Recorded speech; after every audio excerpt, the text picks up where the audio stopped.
નરેન્દ્રસિંહ છે। હું ધોરણ 8 માં અભ્યાસ કરું છું। આજે હું તમને મહાત્મા ગાંધી વિશે થોડુંક કહીશ। તમારી નમ્ર વિનંતી છે કે તમે તેને શાંતિપૂર્વક સાંભળશો। મહાત્મા ગાંધીનો જન્મ 18 ઓક્ટોબર 1869 ના રોજ પોરબંદરમાં થયો હતો। તેમનું પૂરું નામ મોહનદાસ કરમચંદ ગાંધી છે। તેમની માતાનું નામ પુતળીબાઈ હતું।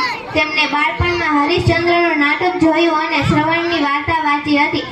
તેના હૃદય પર ઊંડી અસર થઈ। તે દિવસથી તેમણે સાચું બોલવાની અને મા બાપની સેવા કરવાનો નિર્ધાર કર્યો।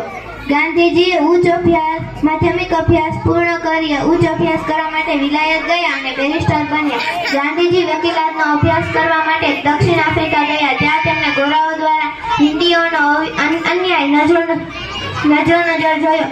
તેને પોતાને પણ ન ચાલતા